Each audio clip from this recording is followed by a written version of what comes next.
আজ আমরা second lecture শুরু করছি ট্রিগোনোমেট্রির।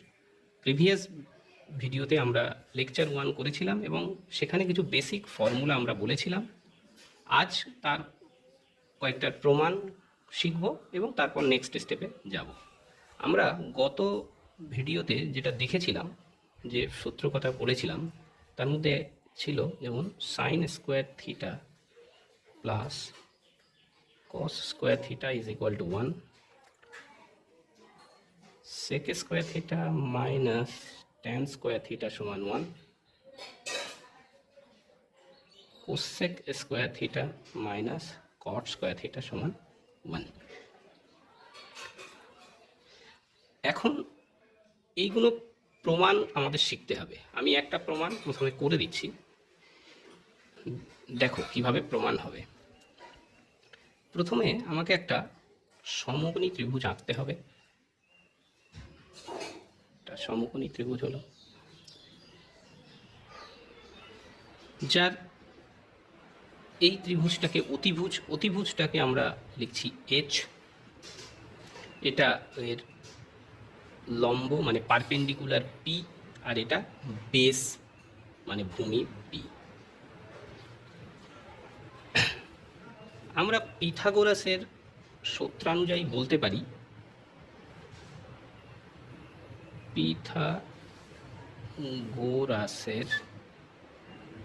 সূত্র অনুযায়ী আমরা বলতে পারি H square is equal to P square plus B square. এবার উভয় পক্ষকে যদি আমি এইচ স্কোয়ার দিয়ে ভাগ করি তাহলে কি হবে? H square by H square is equal to P square plus B square by H square. তাহলে H square by H square is equal to 1 is equal to P square by H square plus B square by H square. Next, 1 is equal to p by h এর whole square প্লাস b by h তার whole square. এবার আমরা দেখি sign থিটার value, যদি এটা theta হয় তাহলে থিটার রেসপেক্টে আমরা sine theta is equal to, আমরা আগেই শিখেছি, লম্ব বাই অতিভুজ মানে p বাই h, আর cos theta is equal to আমরা বলতে পারি ভূমি বাই অতিভুজ। তো স্বাভাবিকভাবে এবার যদি এই ভ্যালুটা এখানে বসানো হয় তাহলে 1 is equal to P by H এর জায়গায় আমি সাইন থিটা, আর স্কোয়ার আছে মানে সাইন স্কোয়ার থিটা, আর B by H equal to cos, তাহলে কস স্কোয়ার থিটা। তাহলে আমাদের এটা প্রমাণ হলো একটা সূত্র। ঠিক এইভাবে সেম প্রসিডিওরে যদি আমরা একবার পি স্কোয়ার দিয়ে ভাগ করি তাহলে একটা বেরোবে, আর যদি আমরা বি স্কোয়ার দিয়ে ভাগ করি উভয় পক্ষকে তাহলে আরেকটা ফর্মুলা মানে বাকি দুটো বার হবে। এবার আমরা নেক্সট আসি কিছু আদর্শ কোণের ভ্যালুর মান জানার কিছু প্রসিডিওর আছে। যেমন সাইনের কিছু স্ট্যান্ডার্ড বা কসের বা সবার কিছু স্ট্যান্ডার্ড অ্যাঙ্গেলের মান, এগুলো আমাদেরকে এখন মুখস্থ করতেই হবে, পরে আমরা জানবো কীভাবে হয় বা কী। সেটা জানতে গেলে আমাদের একটা টেবিলের সাহায্য নিতে হবে। আমি প্রথমে টেবিলটা বানাই, তাহলে বুঝতে পারবে তোমরা কীভাবে। হ্যাঁ, এটা আমরা একটা টেবিল আঁকলাম যেখানে আমরা অনলি 3টে কোণানুপাতকে লিখেছি, সাইন কস ট্যান।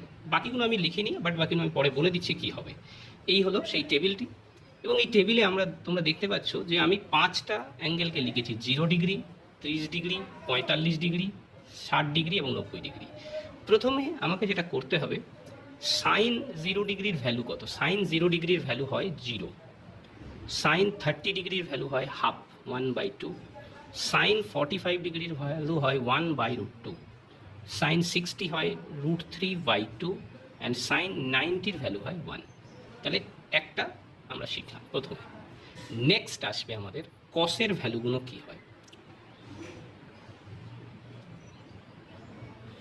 কস 0 ডিগ্রির ভ্যালু হয় সাইন 90-র সঙ্গে সমান, সেই জন্যে কস 0 ডিগ্রির ভ্যালু হবে 1, কস 30 ডিগ্রির ভ্যালু হয় সাইন 60 ডিগ্রির সঙ্গে সমান, মানে √3/2। কস 40 ডিগ্রির ভ্যালু আর সাইন 40 ডিগ্রির ভ্যালু সেম হয়, 1/√2।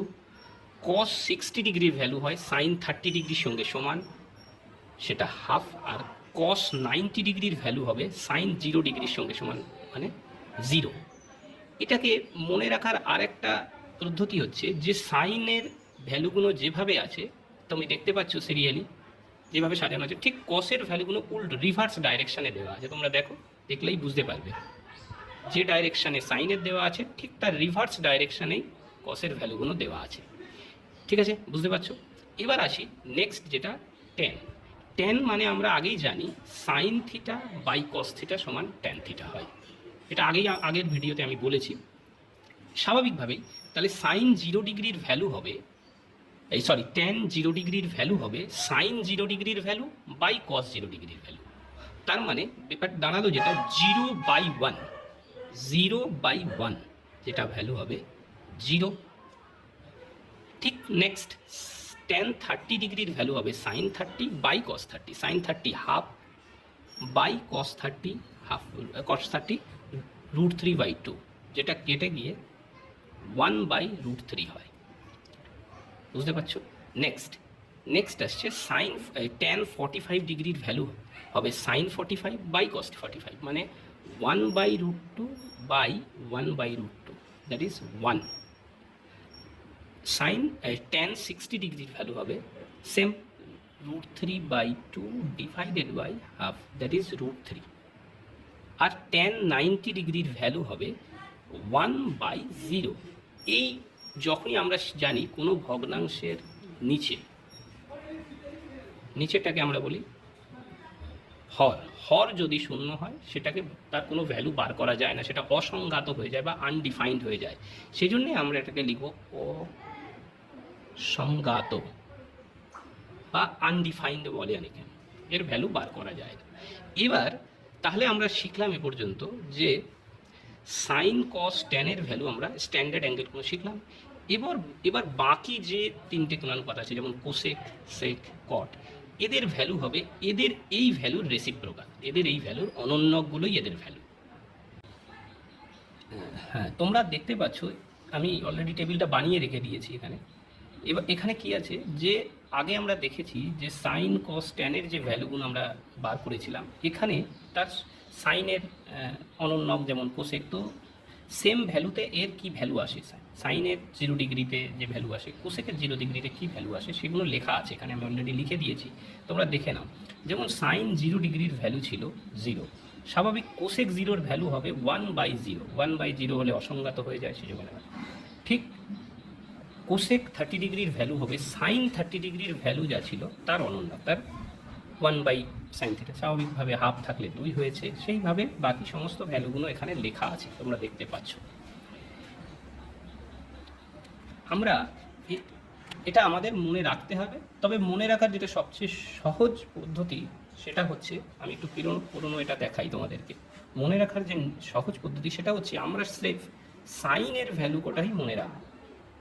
সাইনের 5টি ভ্যালু যদি মনে রাখি তাহলে বাকিগুলো অটোমেটিক মনে রাখা যাবে। কসের ক্ষেত্রে পুরো রিভার্সে, 90 হলে 0 হবে, 60 হলে 30 হবে, 45 হলে 45 হবে, 30 হলে 60 হবে, 0 হলে 90 হবে। এটা সাইন কস হয়ে যাওয়ার পরে বাকি তো ট্যানকে আমরা কি করি, সাইন বাই কস করলে পেয়ে যাব, আর বাকিগুলো সবার যার অনন্যক হিসাবে বাকিগুলো আমরা বার করতে পারবো।